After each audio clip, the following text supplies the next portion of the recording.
Shri Raman বচনামৃত 15 March 1939। ভক্ত। গান্ধীজি যে অবস্থার কথা বর্ণনা করেছেন সেখানে চিন্তা কি একটা বিজাতীয় বস্তু নয়? মহারিষি: হ্যাঁ, কেবল আমি চিন্তা উঠার পর অন্য চিন্তা উঠে। আমি আছি অনুভবের পরই জগৎ দর্শন হয়। আমি চিন্তা আর অন্য চিন্তা তার কাছে অদৃশ্য হয়েছে। ভক্ত: তবে সে অবস্থায় দেহ জ্ঞানও থাকবে না।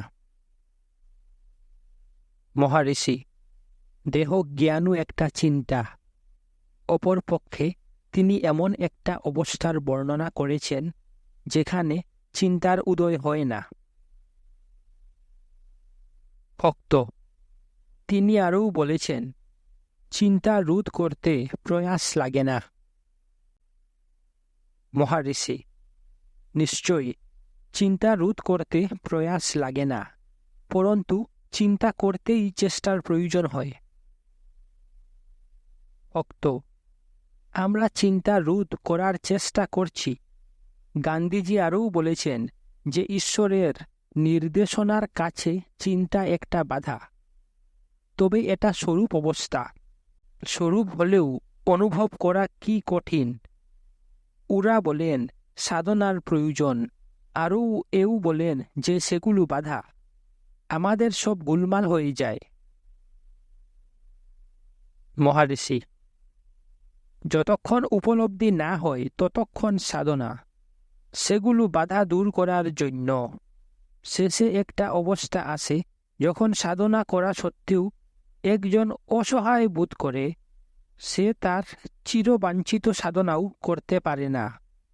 তখনও ঈশ্বরের শক্তি অনুভূত হয়। আত্মা নিজেকে প্রকাশ করে। ভক্ত: এটা যদি স্বরূপ হয় তবে যেটা স্বাভাবিক নয় তাকে অভিভূত করে নিজেকে প্রকাশ করে না কেন? মহারিষি: সেটা ছাড়া আর কি কিছু আছে? কেউ কি আত্মা ছাড়া আর কিছু দেখে? প্রত্যেকেই সর্বক্ষণ আত্মা সম্বন্ধে সচেতন, সুতরাং সে সর্বদাই তাই। ভক্ত: বলা হয়, যেহেতু এর প্রকাশ হয় সুতরাং এটা প্রত্যক্ষ হয়। আমি এ থেকে বুঝি যে প্রদীপ্ত অর্থাৎ প্রকাশিত হলেই প্রত্যক্ষ হয়। যেহেতু আমাদের উপলব্ধি হয়নি সেজন্য মনে করছি যে এটা প্রদীপ্ত নয়, কিংবা এটা কেবলমাত্র প্রদীপ্ত সেজন্য তার প্রকাশের বাধা আছে ও বাধার দ্বারা এটা অবরুদ্ধ হয়। আত্মা যদি প্রকর্ষেন্দীপ্ত অর্থাৎ অত্যন্ত প্রকাশিত হয় তবেই সব কিছুর উপর প্রবাসিত হবে। এব মনে হয় একে আরও দীপ্তিশালী করা উচিত। মহারিষি: তা কি করে হয়? আত্মা এক সময় দীপ্তিহীন, অন্য সময় প্রদীপ্ত হতে পারে না। এটা অপরিবর্তনীয় ও একরূপ। ভক্ত: কিন্তু চূড়ালা শিখধ্বজকে বলেছে যে কেবলমাত্র পলিটাটিকে ভালো করে কেটে দিয়েছে। মহারিষি: সেটা নিদিধ্যাসনকে উদ্দেশ্য করে বলা হয়েছে। শ্রবণের দ্বারা জ্ঞান হয়, সেটাই দীপশিখা।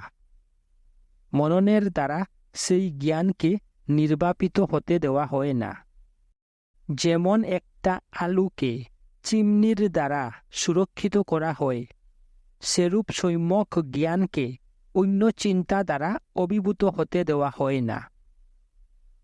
নিদিধ্যাসনের দ্বারা সেই জ্ঞানের পলিটাকে পরিপাটি করে কেটে আরও উজ্জ্বল করা হয়। যখনই অন্য চিন্তা জাগে মনকে সত্য জ্ঞানের আলোর দিকে অন্তর্মুখীন করা হয়। যখন সেটা স্বাভাবিক হয় তখন সমাধি। আমি কে অনুসন্ধান শ্রবণ। আমির অর্থ নিশ্চয় করা মনন। প্রত্যেক অবস্থায় এর বাস্তব উপযোগ করা নিদিধ্যাসন। আমি রূপে থাকা সমাধি। ভক্ত, যদিও আমরা বারবার এবং অবিরত শুনছি, তবুও আমরা এই উপদেশ বাস্তবে পরিণত করতে পারি না। এটা নিশ্চয় মনের দুর্বলতার জন্য হয়। একজনের বয়স কি এর পক্ষে বাধা হতে পারে? মহারিষি, প্রবল বেগে চিন্তা করতে পারলেই সাধারণত মনকে শক্তিমান বলা হয়। কিন্তু এখানে মন যদি চিন্তা শূন্য হয়, তবেই সেটা শক্তিমান বলা হয়। যোগীরা বলে যে আত্মজ্ঞান কেবল 30 বছর বয়সের মধ্যে হওয়া সম্ভব, কিন্তু জ্ঞানীরা তা বলে না, কারণ বয়সের সঙ্গে জ্ঞানের লোপ হয় না। এ কথা সত্য যে যোগ বাসিষ্ঠের বৈরাগ্য প্রকরণে বশিষ্ঠ রামকে বলেছেন, তোমার যৌবনে এরূপ বৈরাগ্য হয়েছে, এটা প্রশংসনীয়। কিন্তু তিনি এ কথা বলেননি যে বৃদ্ধ বয়সে জ্ঞান হয় না। বৃদ্ধ বয়সে এটা হতে কোনো বাধা নেই। সাধক কেবল আত্মা রূপে থাকবে।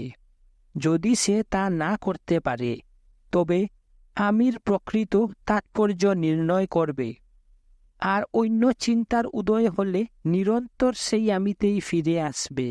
এটাই সাধনা। অনেকে বলে যে একজনের তৎকে জানতে হবে, কারণ জগৎ ব্যাপার সর্বদাই মনকে পথভ্রষ্ট করছে। যদি প্রথমেই এর পিছনের সত্যকে নিরূপণ করা যায়, তবে তাকে ব্রহ্ম বলে জানা যায়। এরূপ তমকে জানা হয়, এটা জীব। অবশেষে জীব ব্রহ্মৈক্য হয়। কিন্তু এসবের কি দরকার? জগৎটা কি আত্মা ছাড়া আছে? আমি সর্বদাই ব্রহ্ম। এর পরিচয় তর্ক বা সাধনার দ্বারা নির্ণয় করার কোনো প্রয়োজন নেই। একজনের আত্মাকে জানলেই যথেষ্ট হবে, এটা সর্বদাই ব্রহ্ম। অন্য মতানুসারে অহম ব্রহ্মাস্মি চিন্তাই নিদিধ্যাসন, অর্থাৎ চিন্তাকে ব্রহ্মমুখীন করা। বস্তুত কোনো মুখীনই করা উচিত নয়। আত্মাকে জানো আর সব সিদ্ধ হয়ে যাবে। আত্মাকে জানার জন্য কোনো দীর্ঘ প্রক্রিয়ার প্রয়োজন নেই। এটা কি অন্য কেউ দেখিয়ে দেবে? সবাই কি জানে না যে সে আছে? এমনকি গভীর অন্ধকারে যখন নিজের হাতও দেখা যায় না, তখন ডাকলে সে আমি এখানে রয়েছি সাড়া দে। ভক্ত, কিন্তু সে আমিটা অহংকার বা আমি চিন্তা। যেটা সাড়া দে সেটা পরম তত্ত্ব নয়। তা যদি হতো, তবে সে নিজের সম্বন্ধে অর্থাৎ সত্তার বোধ রাখতে পারত। মহারিষি, আলো বা দৃষ্টির অভাবে অহংকারও তার সম্বন্ধে সচেতন হতে পারে। আত্মার শুদ্ধ প্রকাশ তো আরোই হবে। আমি বলি, আত্মা স্বতঃসিদ্ধ। একজনের আত্মাকে জানার জন্য তত্ত্ব আলোচনা করার প্রয়োজন নেই। কেউ বলে তত্ত্ব 24টি, কেউ বলে আরও বেশি, ইত্যাদি। আত্মার অস্তিত্ব স্বীকার করার আগে কি আমাদের তত্ত্ব জানতে হবে? এরা আত্মাকে স্পর্শ করে না। কেবল এইটি বলার জন্যই শাস্ত্র এদের সম্বন্ধে বিস্তারিত আলোচনা করে। কিন্তু সাধক তত্ত্ব সম্বন্ধে না পড়েও সরাসরি আত্মাকে স্বীকার করে তাই হওয়ার চেষ্টা করতে পারে। ভক্ত, গান্ধীজি অনেক দিন সত্য পালন করে আত্মজ্ঞান লাভ করেছেন। মহারিষি, আত্মা ছাড়া সত্য আর কি? সৎ থেকেই সত্য হয়। আবার আত্মা ছাড়া সৎ আর কিছু নয়। সুতরাং গান্ধীজির সত্য কেবলমাত্র আত্মাই। প্রত্যেকেই আত্মাকে জানে, তবু অজ্ঞান। মহাবাক্য শোনার পর একজন উপলব্ধি করতে সক্ষম হয় অতএব উপনিষদের বাণী শাশ্বত সত্য। যারা উপলব্ধি করেছে তারা তাদের অনুভূতির জন্য এর কাছে ঋণী। আত্মাই ব্রহ্ম, এ কথা শোনার পর একজন এর প্রকৃত তাৎপর্য বুঝতে পারে আর প্রত্যেকবার এ থেকে বিচ্যুত হলে তাতেই ফিরে যায়। এটাই আত্ম উপলব্ধির পূর্ণ প্রক্রিয়া। 17 মার্চ 1939। শ্রী ভগবান বললেন, তত্ত্বরায়ারি প্রথম ব্যক্তি যে তামিল ভাষায় অদ্বৈতবাদ প্রচার করে। সে বলেছিল যে ভূমি তার শয্যা, হস্তই তার ভোজনপাত্র, কৌপিন তার আচ্ছাদন, তাই তার কোনো অভাব নেই। মহারাজা তুরাভূতে অর্থাৎ মহারাজার সন্ন্যাসে সে বলেছে, সে নগ্ন ভূমিতে বসেছিল, ভূমি তার সিংহাসন, বায়ু চামর, আকাশ ছত্র, আর ত্যাগী পট্টমহিষী।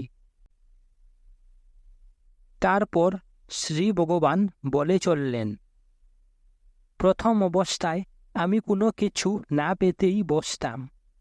আমি মাটিতেই বসতাম আর সেখানেই শুয়ে পড়তাম। এই মুক্তি। সুফাটা বন্ধন, এটা আমার জেলখানা। আমার যখন যেখানে খুশি বসার স্বাধীনতা নেই। এটা কি একটা বন্ধন নয়? একজনের যা ইচ্ছা হয় করার স্বাধীনতা থাকবে আর অন্যের সেবা নেবে না। অভাবের অভাবই সর্বোত্তম আনন্দ। এটা কেবল অনুভূতির দ্বারাই বোঝা যায়। একজন নিষ্কাম ব্যক্তির সঙ্গে একজন মহারাজার তুলনা হয় না। মহারাজার আজ্ঞাধীনে অনেক সেবক থাকে, কিন্তু অন্য ব্যক্তি আত্মা ছাড়া আর কিছুর সম্বন্ধেই সচেতন নয়। এর মধ্যে কে শ্রেষ্ঠ? 18 মার্চ 1939। শ্রী টমসন একজন শান্ত স্বভাব যুবক। অনেক দিন ভারতে বাস করে আন্তরিক শিক্ষার্থীর মতো হিন্দু দর্শন পড়ছে। সে জিজ্ঞাসা করলে, শ্রীমদ্ ভগবদ্ গীতা বলে আমি ব্রহ্মের অধিষ্ঠান, আর এক স্থানে বলে আমি প্রত্যেকের হৃদয়ে অবস্থিত। এরূপে পরম সত্তার বিভিন্ন বিভাব দেখানো হয়েছে। আমার মনে হয় বিভাব 3টি। 1 অব্যক্ত, 2 অন্তর্যামী ও 3 ব্যক্তরূপ অর্থাৎ বিশ্ব। উপলব্ধি কি এর যে কোনো একটা কিংবা একসঙ্গে সবগুলো? ব্যক্তরূপ থেকে অব্যক্তে যেতে বেদান্ত নাম ও রূপকে মায়া বলে ত্যাগ করে। কিন্তু আমি এটা ঠিক মেনে নিতে পারছি না, কারণ একটা গাছ বলতে তার গুড়ি, ডালপালা ইত্যাদি সব বোঝায়। পাতাগুলো মায়া বলে উড়িয়ে দেওয়া যায় না। আবার বেদান্ত বলে যে সমস্তই ব্রহ্ম, যা স্বর্ণ ও অলঙ্কারের দৃষ্টান্তে দেখানো হয়েছে। আমরা কিভাবে সত্যকে বুঝব? মহারিষি গীতা বলে ব্রহ্মণু হি প্রতিষ্ঠাহম। যদি এই অহমকে জানা যায় তবে সবই জানা যায়। ভক্ত, এটা কেবল অন্তর্যামী বিভাব। মহারিষি, তুমি এখন ভাবছ যে তুমি একজন ব্যক্তি। বিশ্বজগৎ রয়েছে আর ঈশ্বর এই বিশ্বের অতীত। সেজন্য একটা পার্থক্যের বোধ রয়েছে। এ ধারণাটা যেতে হবে, কারণ ঈশ্বর তোমার বা বিশ্ব থেকে পৃথক নন। গীতা আরও বলে, অহম আত্মা গূঢ়কেশা সর্বভূতাশয়া স্থিতাঃ, অহম আদিশ চা মধ্যম চা ভূতানাম অন্ত এবা চা। সুতরাং ঈশ্বর কেবল সকলের অন্তরে রয়েছেন তা নয়, তিনি তাদের আধারও বটেন। তিনি সবার আদি, মধ্য ও অন্ত। তাতেই সবার উৎপত্তি, স্থিতি ও লয় হয়। এব তিনি পৃথক নন। ভক্ত। গীতার এই অংশটার কি অর্থ যেখানে এই বলা হয়েছে, এই বিশ্বজগৎ আমার একটা অংশ? মহারিষি, এর অর্থ এই নয় যে ঈশ্বরের একটা খণ্ডিত অংশে জগৎ হয়েছে। তার শক্তি ক্রিয়া করছে, সেই ক্রিয়ার পরিমাপ রূপে জগৎ প্রকাশিত হয়েছে। অনুরূপভাবে পুরুষ সূক্তের সকল ভূত তার এক পাদ, অর্থাৎ পাদহস্য বিশ্বভূতানি, এর অর্থ এই নয় যে ব্রহ্মের 4টি ভাগ আছে। ভক্ত, আমি বুঝেছি, ব্রহ্ম নিশ্চয়ই বিভাজিত হন না। মহারিষি, সুতরাং তথ্যটা এই যে ব্রহ্মই সব, আর তিনি অবিভাজ্য থাকেন। তিনি নিত্য অনুভূত, মানুষ কিন্তু সেটা জানে না। তাকে এটা জানতে হবে। জ্ঞানের অর্থ আত্মাই ব্রহ্ম, এই শাশ্বত সত্য প্রকাশের যে বাধা আছে তাদের দূর করা।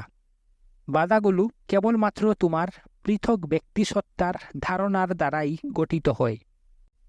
সুতরাং বর্তমান চেষ্টার ফলে আত্মা যে ব্রহ্ম থেকে পৃথক নয়, এই সত্যই প্রকাশ পাবে। 22 মার্চ 1939 একজন মধ্যবয়স্ক আন্ধ্র ভদ্রলোক শ্রী ভগবানকে জপ কি করে করবে জিজ্ঞাসা করলে। মহারিষি, জপে নম শব্দ আছে। এর অর্থ একটা অবস্থা যেখানে মন আত্মা থেকে পৃথকভাবে প্রকাশিত হয় না। যখন সেই অবস্থাটা লাভ হয়, তখনই জপের সমাপ্তি হয়। কারণ কর্তা অদৃশ্য হয়, আর সেই সঙ্গে ক্রিয়াও। নিত্য সত্তাই কেবল থাকে। যতক্ষণ না সেই অবস্থা লাভ হয়, ততক্ষণ জপ করতে হবে। আত্মা থেকে অব্যাহতি নেই। কর্তা সতই এর প্রতি আকর্ষিত হয়। যখন একবার এটা হয়, তখন মানুষ আত্মাতে ডুবে থাকা ছাড়া আর কিছু করতে পারে না। ভক্ত, ভক্তি কি মুক্তির পথে নিয়ে যায়? মহারিষি, ভক্তি মুক্তি ছাড়া আর কিছু নয়। স্বরূপে থাকাই ভক্তি। একজন সর্বদাই তাই।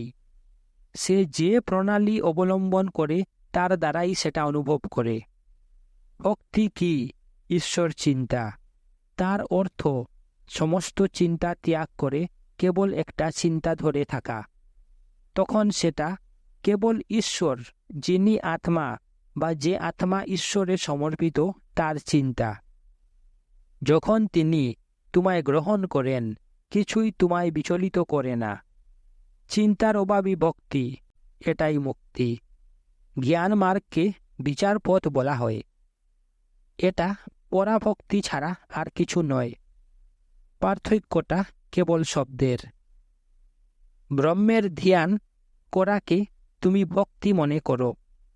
যতক্ষণ বিভক্তি অর্থাৎ পার্থক্য বোধ আছে, ততক্ষণ ভক্তি অর্থাৎ মিলন খোঁজা হয়। এই প্রণালীতে লক্ষ্যে পৌঁছায় যা শ্রীমদ্ ভগবদ্গীতায় বলা হয়েছে। আর তো জিজ্ঞাসুর অর্থার্থী জ্ঞানী চা ভারা তার সাভা তেসাম জ্ঞানী নিত্যা ইউক্তা একা ভক্তি হিসিষ্যাতে। যে কোনো প্রকার ধ্যানই ভালো, কিন্তু যদি ভেদভাব চলে যায়, কিছুর জানার না থাকে, আর কেবল ধ্যানের বস্তু কিংবা যে ধ্যান করছে সেই থাকে, তাকেই জ্ঞান বলে। জ্ঞানকে এক ভক্তি অর্থাৎ একাগ্র মনে ভক্তি বলা হয়। জ্ঞানী ই পরাকাষ্ঠা, কারণ সে আত্মা হয়েছে তার আর করারও কিছু নেই। সে পূর্ণ হওয়ার জন্য অভিউ বটে। দ্বিতীয়ের অস্তিত্বের জন্য হয় হয়ে। এই মুক্তি, এটাই ভক্তি। 23শে March 1939। A.W. Chadwick Tamil Kaivalya নবনীত এর ইংরাজি অনুবাদের প্রতিলিপি করছিল। সে কতকগুলো শাস্ত্রীয় পরিভাষা পেয়ে বুঝতে অসুবিধা বোধ করায় শ্রী ভগবানকে সে বিষয় জিজ্ঞাসা করলে। শ্রী ভগবান বললেন, এই অংশে সৃষ্টিতত্ত্ব বিষয় লেখা হয়েছে। এটার বিশেষ গুরুত্ব নেই, কারণ শ্রুতি এই পরিকল্পনাগুলো প্রতিপাদন করতে চায় না। তারা এগুলো প্রসঙ্গবশে উল্লেখ করে, সাধকের ইচ্ছা হলে সেগুলো নিতে পারে। সত্যতা হল, জগৎ একটা আলোর সম্মুখে সঞ্চরমান ছায়া। একটা ছায়া দেখতেও আলোর প্রয়োজন হয়। ছায়াটার বিশেষ গুরুত্ব নেই। তার আলোচনা ও বিশ্লেষণেও কোনো ফল নেই। বইটা অর্থাৎ কৈবল্য নবনীত আত্মার সম্বন্ধে লেখা, সেটাই ওর উদ্দেশ্য। সৃষ্টিতত্ত্ব আলোচনা উপস্থিত মতো ত্যাগ করা যায়। পরে শ্রী ভগবান বললেন, বেদান্ত বলে যে জগৎ দ্রষ্টার সঙ্গে যুগপৎ সৃষ্টি হয়, সেখানে কোনো বিস্তারিত বিবরণ নেই। একে যুগপৎ সৃষ্টি বলে। এটা প্রায় স্বপ্নের সৃষ্টির অনুরূপ। সেখানে অনুভাবক ও অনুভূত বস্তুর একই সঙ্গে উদয় হয়। যখন এটা বলা হয়, অনেকে সন্তুষ্ট হয় না, কারণ তাদের বস্তুতান্ত্রিক বোধ অত্যন্ত সুদৃঢ়। তারা সহসা সৃষ্টির কারণ খুঁজে পেতে চায়। তারা তর্ক করে যে একটা কার্য থাকলে তার একটা কারণও থাকতে হবে। সংক্ষেপে তারা চারিপাশে যা দেখে সেই জগতের একটা ব্যাখ্যা চায়।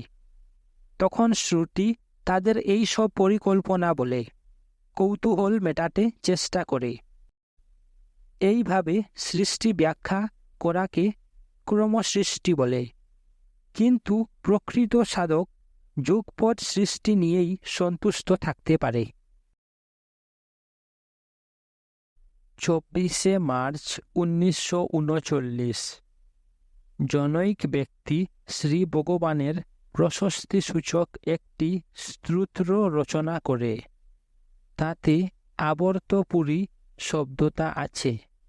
শ্রী ভগবান বললেন যে এটা শ্রী ভগবানের জন্মস্থান তিরুচুরি বোঝাচ্ছে।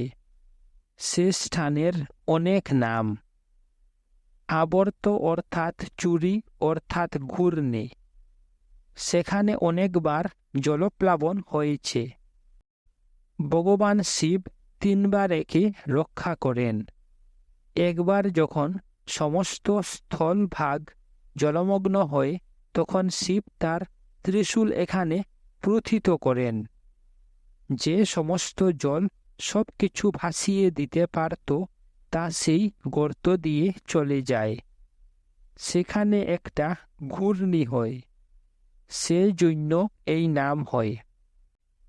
আরও একবার প্রলয়ের সময় তিনি ত্রিশূলের অগ্রভাগে ধারণ করে একে রক্ষা করেন। সেই জন্য শূলপুরী নাম হয়। ধরিত্রী জননীকে হিরণ্যাক্ষ জলের তলায় নিয়ে যায়। বিষ্ণু তাকে রক্ষা করেন। ধরিত্রী মনে করেন যে রাক্ষসের দ্বারা তার পাপ স্পর্শ হয়েছে। সেই অশুদ্ধ স্পর্শের পাপ ক্ষালনের জন্য তিনি এখানে শিবের উপাসনা করেন। সেই জন্য এর ভূমিনাথেশ্বর ক্ষেত্র নাম হয়। অরুণাচল ও তিরুচুরি উভয় স্থানই গৌতমের জন্য বিখ্যাত। শিব এই মহাত্মাকে তার নটরাজ মূর্তি ও গৌরী শঙ্করের বিবাহ লীলার পুনরঅভিনয় দেখান। কৌণ্ডিন্য আরও একজন ঋষি, যার জন্য পবিত্র নদীটি এখানে প্রবাহিত হয়েছে। ঋষির নামে নদীর নামকরণ হয়। কৌণ্ডিন্য নদী তামিলে অপভ্রংশ হয়ে কুন্ডারু হয়েছে। একে পাপহারিউ বলে। এর পিছনে একটা গল্প আছে। এক রাজার কন্যা কুটাবিষ্ট হয়। তাকে অনেক পুণ্যক্ষেত্রে ও তীর্থে নিয়ে যাওয়া হয়। একবার যাত্রীদল একটি নদীতে স্নানের সময় সংকল্প মন্ত্রে পাপহারি নামটা শুনে। তারা সেই তীর্থের খোঁজ করে আর তিরুচুরিতে যায়। মেয়েটিকে সেখানে স্নান করালে সে ভালো হয়ে যায়। পাণ্ড্য রাজাও এখানে ব্রহ্মহত্যা পাপ থেকে মুক্ত হন। যে পাণ্ড্য রাজ্য মাদুরা, রামানন্দ ও তিরুনেলভেলি তিনটি জেলা নিয়ে গঠিত ছিল, তিরুচুরি তার কেন্দ্র। গ্রামের মন্দিরের সামনে একটি পবিত্র পুষ্করিণী আছে। সেখানেই শিবের ত্রিশূল দিয়ে ঘূর্ণি হয়। এখনও তামিল মাসির পূর্ণিমার অর্থাৎ মাঘ শুদ্ধা পূর্ণামী 10 দিন আগে থেকে প্রতিদিন 1 ফুট করে এর জল বাড়ে আর পরের 10 দিনে সেটা কমে যায়। এই ব্যাপারটা প্রতি বছর হতে দেখা যায়। গ্রামের ছোট ছেলেরা এই ঘটনা আশ্চর্য হয়ে দেখে। এই উপলক্ষে যাত্রীরা এখানে স্নানের জন্য আসে। এই জল গণ্ডক মিশ্রিত, কারণ স্নান করলে যাত্রীদের রূপার গহনা কালো হয়ে যায়। শ্রী ভগবান বললেন যে তিনি ছোটবেলায় এটা দেখেছেন। গ্রামের একদিকে নদী আর অন্যদিকে একটা প্রকাণ্ড বড় বিল আছে। বিলের পালটা মাটির আর সর্বসমেত 3 মাইল লম্বা। আশ্চর্যের বিষয় যে বিলটা গ্রাম থেকে প্রায় 20 ফুট উঁচুতে অবস্থিত। তা সত্ত্বে সেটা ছাপিয়ে গেলেও জলটা গ্রামের ক্ষতি না করে অন্যদিকে চলে যায়। 1 এপ্রিল 1939 শহরে শিক্ষক সংঘের সভার কয়েকজন শিক্ষক দর্শনার্থে হলঘরে এলো। একজন শ্রী ভগবানকে জিজ্ঞাসা করলে, আমার মনে হয় আমি যেন একটা বনে ঘুরছি, কারণ কোনো পথ দেখতে পাই না। মহারিষি, বনে আছি এ ধারণাটা যাওয়া উচিত। এরকম ধারণাগুলোই যত নষ্টের মূল। ভক্ত, কিন্তু আমি পথ দেখতে পাই না। মহারিষি, তারা যদি তোমাতে না হয় তবে বনই বা কোথায় আর পথই বা কোথায়? তুমি যা আছো তাই আছো, তবু তুমি বন ও পথের কথা বলছো। ভক্ত, কিন্তু আমাকে বাধ্য হয়ে একটা সমাজে বাস করতে হয়। মহারিষি, সমাজটাও বনের মতো একটা ধারণা। ভক্ত, আমি বাড়ি ছেড়ে বার হই ও সমাজে মেলামেশা করি। মহারিষি, কে যায়? ভক্ত, শরীর যায় আর এইসব করে। মহারিষি, ঠিক তাই। যেহেতু তুমি নিজেকে শরীর বলে মনে করো, সেজন্য এই কষ্ট অনুভব করো। কষ্টটা তোমার মনে। তুমি মনে করো শরীরটা তুমি কিংবা মনটা তুমি। কিন্তু এমন সময় আছে যখন তুমি এ দুটি হতে মুক্ত। উদাহরণস্বরূপ, ঘুমে তুমি তোমার স্বপ্নে একটা শরীর ও জগৎ সৃষ্টি করো। সেটা তোমার মনের ক্রিয়ার ফল। তোমার জাগ্রত অবস্থায় তুমি মনে করো তুমি একটা শরীর, আর তারপর বন ও বাকি সবের উদয় হয়। এখন অবস্থাটা বিবেচনা করো। তুমি একটা অপরিবর্তনীয় ও নিরবচ্ছিন্ন সত্তা, যে এই সকল নিত্য পরিবর্তনশীল তথা ক্ষণস্থায়ী অবস্থার মধ্যে থাকে। তুমি কিন্তু সর্বদাই সেখানে আছো। এই থেকে এই প্রমাণ হয় যে এই ক্ষণস্থায়ী বস্তুগুলো কেবল একটা ব্যাপার, যা তোমার সত্তার উপর হয়ে যায়, ঠিক যেমন সিনেমার পর্দার উপর ছবিগুলো চলে যায়। ছবি চলে গেলেও পর্দাটা চলে না। অনুরূপভাবে শরীর বাড়ি থেকে বেরিয়ে গিয়ে সমাজে মেলামেশা করলেও তুমি যেখানে আছো সেখান থেকে চলে যায় না। তোমার শরীর, সমাজ, বন ও পথ সবই তোমাতে, তুমি তাদের মধ্যে নও। তুমি শরীর, কিন্তু কেবল এই শরীরটাই নও।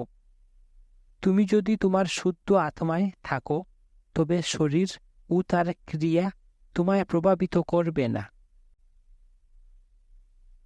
ভক্ত, এটা কেবল গুরুকৃপায় অনুভূত হতে পারে। আমি শ্রীমদ্ ভাগবত পড়ছিলাম। তাতে বলে যে গুরুর চরণ ধূলির দ্বারাই পরমানন্দ লাভ হয়। আমি কৃপা প্রার্থনা করছি। মহারিষি, তোমার সত্তা ছাড়া কৃপা আর কি? সত্তা যা পরমানন্দেরই নামান্তর, তুমি তার থেকে পৃথক নও। তুমি এখন ভাবছ যে তুমি একটা মন বা শরীর। এগুলো পরিবর্তনশীল ও ক্ষণস্থায়ী, কিন্তু তুমি অপরিবর্তনীয় ও শাশ্বত। এটাই তোমাকে জানতে হবে। ভক্ত, এটা দুর্বোধ্য, আর আমি অজ্ঞানী। মহারিষি, এই অজ্ঞানটাকে যেতে হবে। আবার কে বলে আমি অজ্ঞানী? সে নিশ্চয় অজ্ঞানের সাক্ষী। সেটাই তুমি স্বয়ং। সুক্রেটিস বলেছিল, আমি জানি যে আমি জানি না। এটা কি অজ্ঞান? এটা জ্ঞান।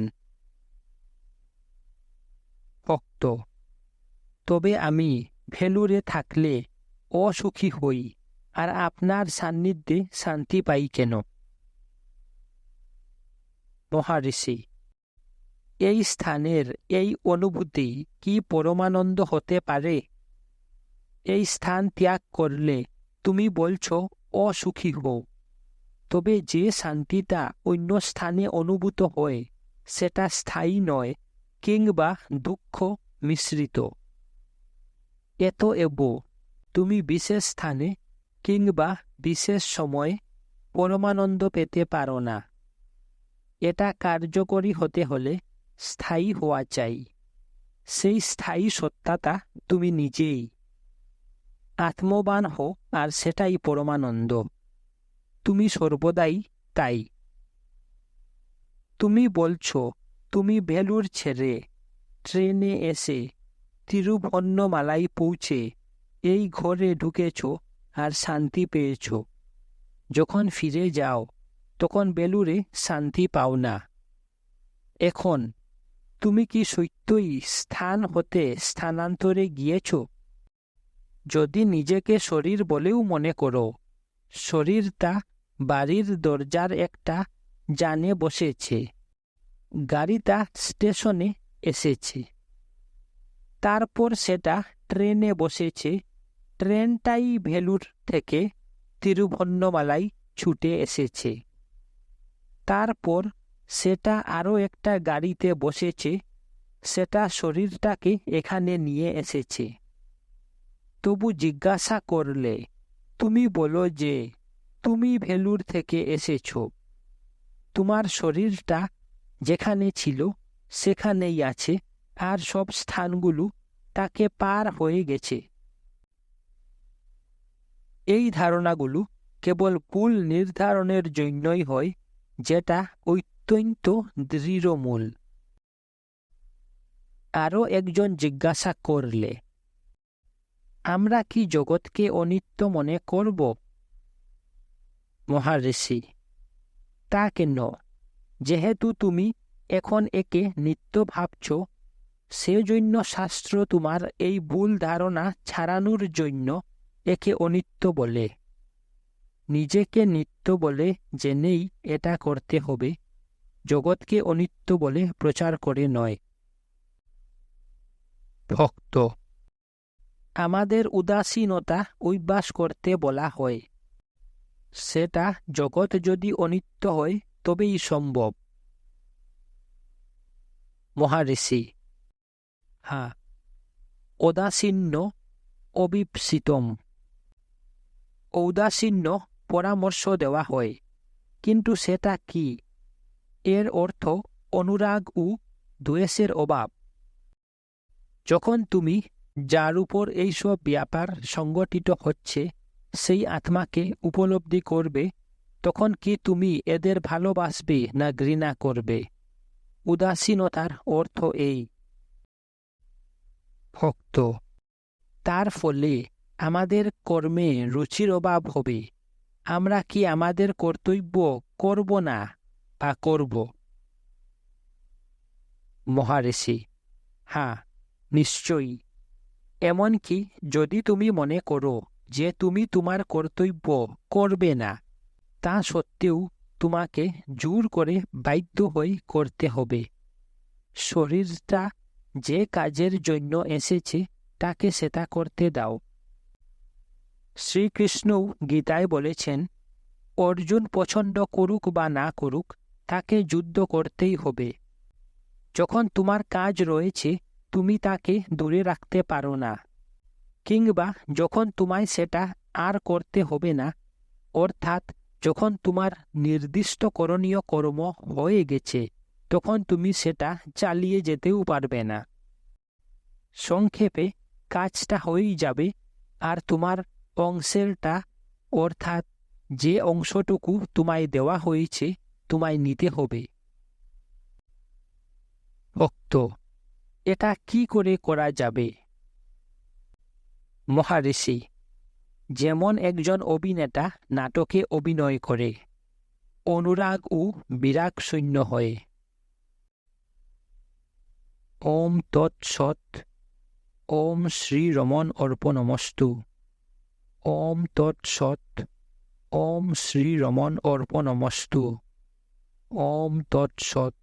ওম শ্রী রমণ অর্পণমস্তু।